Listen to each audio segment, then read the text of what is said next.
ನಮಸ್ಕಾರ. ಈ ನ್ಯೂಸ್ ಟಿವಿಯ ಸ್ಪೀಡ್ ನ್ಯೂಸ್ಗೆ ಸ್ವಾಗತ. ದೇಶ, ರಾಜ್ಯ ಹಾಗೂ ಸ್ಥಳೀಯ ವಿದ್ಯಮಾನಗಳ ಪಟಾಪಟ್ ಸುದ್ದಿ. ಚಾಲಕನ ನಿಯಂತ್ರಣ ತಪ್ಪಿ ಕ್ಯಾಂಟರ್ ವಾಹನವೊಂದು ಕಂದಕಕ್ಕೆ ಉರುಳಿ ಬಿದ್ದಿರುವ ಘಟನೆ ವಿಜಯಪುರ ಜಿಲ್ಲೆಯಲ್ಲಿ ನಡೆದಿದೆ. ವಿಜಯಪುರ ಜಿಲ್ಲೆಯ ಸಿಂದಗಿ ಪಟ್ಟಣದ ರಾಷ್ಟ್ರೀಯ ಹೆದ್ದಾರಿಯಲ್ಲಿ ಕಲಬುರಗಿಯಿಂದ ವಿಜಯಪುರಕ್ಕೆ ಬರ್ತಿದ್ದ ಕ್ಯಾಂಟರ್ ವಾಹನ ನಿಯಂತ್ರಣ ತಪ್ಪಿ ಕಂದಕಕ್ಕೆ ಬಿದ್ದಿದೆ. ಈ ಘಟನೆಯಲ್ಲಿ ಚಾಲಕನಿಗೆ ಗಂಭೀರ ಗಾಯಗಳಾಗಿದ್ದು ಅವರನ್ನು ಜಿಲ್ಲಾ ಆಸ್ಪತ್ರೆಗೆ ದಾಖಲಿಸಲಾಗಿದೆ. ಸಿಂದಗಿ ಪೊಲೀಸ್ ಠಾಣಾ ವ್ಯಾಪ್ತಿಯಲ್ಲಿ ಈ ಘಟನೆ ನಡೆದಿದ್ದು ಪೊಲೀಸರು ಸ್ಥಳಕ್ಕೆ ಭೇಟಿ ನೀಡಿ ಪರಿಶೀಲನೆ ನಡೆಸುತ್ತಿದ್ದಾರೆ. ಬಂದೂಕು ವಿಚಾರದಲ್ಲಿ ಎರಡು ಸಮುದಾಯಗಳ ನಡುವೆ ಸಂಘರ್ಷ ಉಂಟಾಗಿ ಕಲ್ಲು ತೂರಾಟ ನಡೆದಿದ್ದು ಹಲವರು ಗಾಯಗೊಂಡಿದ್ದಾರೆ. ಆಂಧ್ರ ಪ್ರದೇಶದ ಕಾಕಿನಾಡ ಜಿಲ್ಲೆಯ ತೊಂಡಂಗಿ ಮಂಡಲದ ಕೊತ್ತಪಲ್ಲಿಯಲ್ಲಿ ಬಂದೂಕು ವಿವಾದಕ್ಕೆ ಸಂಬಂಧಿಸಿದಂತೆ ಎರಡು ಸಮುದಾಯಗಳ ನಡುವೆ ಘರ್ಷಣೆ ಉಂಟಾಗಿದೆ. ಈ ಘರ್ಷಣೆಯಲ್ಲಿ ಕಲ್ಲು ತೂರಾಟದಿಂದಾಗಿ ಹಲವು ಜನರು ಗಾಯಗೊಂಡಿದ್ದು ಅವರನ್ನು ತಕ್ಷಣ ಆಸ್ಪತ್ರೆಗೆ ಸಾಗಿಸಲಾಗಿದೆ. ಘಟನೆಯಿಂದ ಸ್ಥಳೀಯರು ಭಯಭೀತರಾಗಿದ್ದು ಪೊಲೀಸರು ಸ್ಥಳಕ್ಕೆ ಧಾವಿಸಿದ್ದಾರೆ. ರಕ್ಷಣಾ ಕಾರ್ಯಾಚರಣೆ ಸಮಯದಲ್ಲಿ ಇಸ್ರೇಲಿ ವಾಯುಪಡೆಯ UH-60 ಬ್ಲ್ಯಾಕ್ ಹ್ಯಾಕ್ ಹೆಲಿಕಾಪ್ಟರ್ ಆಕಾಶದಲ್ಲಿ ಪತನಗೊಂಡಿದೆ. ಮಾಲೆ ಅಮೋಸ್ ಬಳಿಯ ಪಶ್ಚಿಮ ದಂಡೆಯಲ್ಲಿ ರಕ್ಷಣಾ ಕಾರ್ಯಾಚರಣೆ ಸಮಯದಲ್ಲಿ ಇಸ್ರೇಲಿ ವಾಯುಪಡೆಯ UH-60 ಬ್ಲ್ಯಾಕ್ ಹಾಕ್ ಹೆಲಿಕಾಪ್ಟರ್ ಆಕಾಶದಲ್ಲಿ ಪತನಗೊಂಡಿದೆ. ತಾಂತ್ರಿಕ ದೋಷದಿಂದಾಗಿ ತುರ್ತು ಭೂಸ್ಪರ್ಶ ಮಾಡಿದ್ದ ಹೆಲಿಕಾಪ್ಟರ್ ಅನ್ನು ಶುಕ್ರವಾರ CH-53 ಯಸೂರ್ ಹೆವಿ ಲಿಫ್ಟ್ ಹೆಲಿಕಾಪ್ಟರ್ ಎಳೆಯುತ್ತಿದ್ದಾಗ ಕೇಬಲ್ಗಳು ತುಂಡಾಗಿ ಬಿದ್ದಾಗ ಈ ಅಪಘಾತ ಸಂಭವಿಸಿದೆ. ಅಪಘಾತದಲ್ಲಿ ಯಾರಿಗೂ ಗಾಯಗಳಾಗಿಲ್ಲ ಎಂದು ಇಸ್ರೇಲ್ ವಾಯುಪಡೆಯ ಮುಖ್ಯಸ್ಥ ಮೇಜರ್ ಜನರಲ್ ಟೋಮರ್ ಬಾರ್ ಹೇಳಿದ್ದಾರೆ. ವಿಶೇಷ ಎತ್ತುವ ಉಪಕರಣಗಳು ಮತ್ತು ಸುರಕ್ಷತಾ ಪ್ರೋಟೋಕಾಲ್ಗಳ ಸಮಗ್ರತೆಯ ಬಗ್ಗೆ ತನಿಖೆ ನಡೆಯುತ್ತಿದೆ. ಹುಡುಗರಂತೆ ವೇಷ ಧರಿಸಿ ಮನೆಗಳಿಗೆ ನುಗ್ಗಿ ಕಳ್ಳತನ ಮಾಡುತ್ತಿದ್ದ ಇಬ್ಬರು ಯುವತಿಯರನ್ನ ಪೊಲೀಸರು ಬಂಧಿಸಿದ್ದಾರೆ.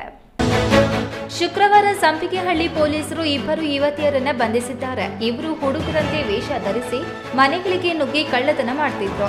ಟ್ಯಾನರಿ ರಸ್ತೆಯ ನಿವಾಸಿಗಳಾದ ಶಾಲು ಮತ್ತು ನೀರು ಎಂಬುವವರು ಯಾರು ಮನೆಯಲ್ಲಿಲ್ಲದ ಸಮಯದಲ್ಲಿ ನುಗ್ಗಿ ಕಳ್ಳತನ ಮಾಡ್ತಿದ್ರು.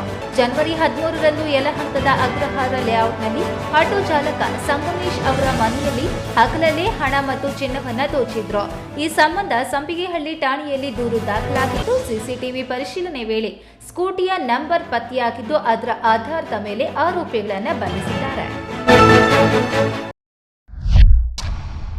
ಕೋಳಿ ಕಾಳಗದಲ್ಲಿ ಬೆಟ್ಟಿಂಗ್ ವಿವಾದದ ವೇಳೆ ವ್ಯಕ್ತಿಯೊಬ್ಬನ ತಲೆಗೆ ಪ್ರತಿಸ್ಪರ್ಧಿಗಳು ಚಾಕುವಿನಿಂದ ಹಲ್ಲೆ ನಡೆಸಿದ್ದು ಅವರ ಸ್ಥಿತಿ ಗಂಭೀರವಾಗಿದೆ. ಆಂಧ್ರ ಪ್ರದೇಶದ ಕೃಷ್ಣಾ ಜಿಲ್ಲೆಯ ಪೆದಪರುಪುಡಿ ಮಂಡಲದ ಬೂಸನುಗುಲ್ಲದಲ್ಲಿ ಶುಕ್ರವಾರ ಕೋಳಿ ಕಾಳಗದ ಸ್ಥಳದಲ್ಲಿ ಭೀಕರ ಘರ್ಷಣೆ ಸಂಭವಿಸಿದೆ.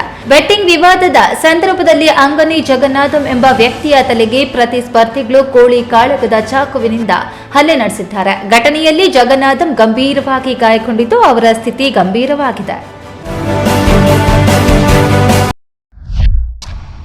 ಬೀದಿ ನಾಯಿಯೊಂದು ಅಟ್ಟಿಸಿಕೊಂಡು ಬಂದಿದ್ದರಿಂದ ಬೈಕ್ ಸವಾರ ವೇಗವಾಗಿ ಬೈಕ್ ಚಲಾಯಿಸಿ ಗೋಡೆಗೆ ಡಿಕ್ಕಿ ಹೊಡೆದು ಸ್ಥಳದಲ್ಲಿ ಸಾವನ್ನಪ್ಪಿರುವ ಘಟನೆ ಬೆಳಗಾವಿ ಜಿಲ್ಲೆಯಲ್ಲಿ ನಡೆದಿದೆ. ಬೆಳಗಾವಿ ಜಿಲ್ಲೆಯ ಅಥಣಿ ಪಟ್ಟಣದ ಕುಂಬಾರ ಗಲ್ಲಿಯಲ್ಲಿ ಜನವರಿ 15ರಂದು ವಿಶ್ವನಾಥ ಶಿರೋಳ ಎಂಬ ಬೈಕ್ ಸವಾರ ಬೀದಿ ನಾಯಿಯೊಂದು ಅಟ್ಟಿಸಿಕೊಂಡು ಬಂದಿದ್ದರಿಂದ ಹೆದರಿ ವೇಗವಾಗಿ ಬೈಕ್ ಚಲಾಯಿಸಿ ಗೋಡೆಗೆ ಡಿಕ್ಕಿ ಹೊಡೆದು ಸ್ಥಳದಲ್ಲಿ ಸಾವನ್ನಪ್ಪಿದ್ದಾರೆ. ಮೊದಲು ಅಪಘಾತ ಎಂದು ಭಾವಿಸಿದ್ದ ಪೊಲೀಸರಿಗೆ ಸಿಸಿಟಿವಿ ದೃಶ್ಯಾವಳಿಗಳು ಘಟನೆಯ ನಿಜ ಸ್ವರೂಪವನ್ನು ತಿಳಿಸಿವೆ.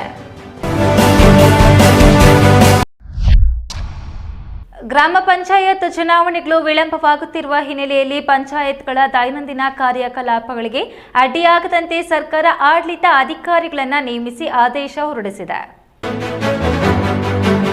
ರಾಜ್ಯದಲ್ಲಿ ಅವಧಿ ಮುಕ್ತಾಯಗೊಂಡಿರುವ ಗ್ರಾಮ ಪಂಚಾಯತ್ಗಳಿಗೆ ಆಡಳಿತ ಅಧಿಕಾರಿಗಳನ್ನು ನೇಮಕ ಮಾಡಿ ರಾಜ್ಯ ಸರ್ಕಾರ ಮಹತ್ವದ ಆದೇಶ ಹೊರಡಿಸಿದೆ.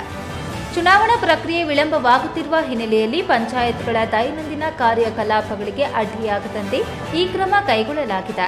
ಮುಂದಿನ 6 ತಿಂಗಳ ಅವಧಿಗೆ ಅಥವಾ ಹೊಸದಾಗಿ ಚುನಾಯಿತ ಪ್ರತಿನಿಧಿಗಳು ಅಧಿಕಾರ ವಹಿಸಿಕೊಳ್ಳುವವರೆಗೆ ಈ ಆಡಳಿತ ಅಧಿಕಾರಿಗಳು ಜವಾಬ್ದಾರಿ ನಿರ್ವಹಿಸಲಿದ್ದಾರೆ. ಇದರಿಂದ ಗ್ರಾಮೀಣ ಭಾಗದ ಅಭಿವೃದ್ಧಿ ಕಾಮಗಾರಿಗಳು ಸುಗಮವಾಗಿ ಸಾಗಲು ಅನುಕೂಲವಾಗಲಿದೆ. ದೇವನಹಳ್ಳಿಯಿಂದ ಬೋದಿಗೆರೆ ರಸ್ತೆಯಲ್ಲಿ ತೆರಳುತ್ತಿದ್ದ ಬೈಕ್ಗೆ ವೇಗವಾಗಿ ಬಂದ ಟಿಪ್ಪರ್ ವಾಹನ ಡಿಕ್ಕಿ ಹೊಡೆದ ಪರಿಣಾಮ ಬೈಕ್ನಲ್ಲಿ ಇದ್ದ ಮೂವರ ತಲೆಗಳು ಛಿದ್ರವಾಗಿವೆ. ಬೆಂಗಳೂರು ಗ್ರಾಮಾಂತರ ಜಿಲ್ಲೆಯ ದೇವನಹಳ್ಳಿ ತಾಲೂಕಿನ ಅಗಲಕೋಟೆ ಗ್ರಾಮದಲ್ಲಿ ನಡೆದ ಘಟನೆಯಲ್ಲಿ ಟಿಪ್ಪರ್ ಡಿಕ್ಕಿ ಹೊಡೆದು ಬೈಕ್ ಸವಾರ ತೌಸಿಫ್ ಸೇರಿದಂತೆ ಮೂವರು ಸ್ಥಳದಲ್ಲೇ ಮೃತಪಟ್ಟಿದ್ದಾರೆ. ದೇವನಹಳ್ಳಿಯಿಂದ ಬೋದಿಗೆರೆ ರಸ್ತೆಯಲ್ಲಿ ತೆರಳುತ್ತಿದ್ದ ಬೈಕ್ಗೆ ವೇಗವಾಗಿ ಬಂದ ಟಿಪ್ಪರ್ ವಾಹನ ಡಿಕ್ಕಿ ಹೊಡೆದಿದೆ. ಪರಿಣಾಮ ಬೈಕ್ನಲ್ಲಿದ್ದ ಮೂವರ ತಲೆಗಳು ಛಿದ್ರವಾಗಿವೆ. ಟಿಪ್ಪರ್ ಸಮೇತ ಚಾಲಕ ಪರಾರಿಯಾಗಿದ್ದು ಗ್ರಾಮಾಂತರ ಪೊಲೀಸ್ ಠಾಣೆಯಲ್ಲಿ ಪ್ರಕರಣ ದಾಖಲಿಸಲಾಗಿದೆ. ಪೊಲೀಸರು ಟಿಪ್ಪರ್ ಚಾಲಕನಿಗಾಗಿ ಶೋಧ ಮುಂದುವರೆಸಿದ್ದಾರೆ. ಕೇಂದ್ರ ಸರ್ಕಾರದ ಸಲಹೆಯಂತೆ ಇರಾನ್ನಲ್ಲಿದ್ದ ಅನೇಕ ಭಾರತೀಯ ನಾಗರಿಕರು ಶುಕ್ರವಾರ ಭಾರತಕ್ಕೆ ಮರಳಿದ್ದಾರೆ. ಇರಾನ್ನಲ್ಲಿ ಹೆಚ್ಚುತ್ತಿರುವ ಪ್ರತಿಭಟನೆಗಳು ಮತ್ತು ಅಸ್ಥಿರ ಭದ್ರತಾ ಪರಿಸ್ಥಿತಿಯಿಂದಾಗಿ ಕೇಂದ್ರ ಸರ್ಕಾರದ ಸಲಹೆಯಂತೆ ಅನೇಕ ಭಾರತೀಯ ನಾಗರಿಕರು ಶುಕ್ರವಾರ ಭಾರತಕ್ಕೆ ಮರಳಿದ್ದಾರೆ. ವಿದೇಶಾಂಗ ವ್ಯವಹಾರಗಳ ಸಚಿವಾಲಯ ಮತ್ತು ಟೆಹರಾನ್ನಲ್ಲಿರುವ ಭಾರತೀಯ ರಾಯಭಾರ ಕಚೇರಿಯು ವಿದ್ಯಾರ್ಥಿಗಳು, ಯಾತ್ರಿಕರು, ವ್ಯಾಪಾರಿಗಳು ಮತ್ತು ಪ್ರವಾಸಿಗರು ಸೇರಿದಂತೆ ಇರಾನ್ನಲ್ಲಿರುವ ಭಾರತೀಯರಿಗೆ ದೇಶ ತೊರೆಯುವಂತೆ ಸೂಚಿಸಿತ್ತು.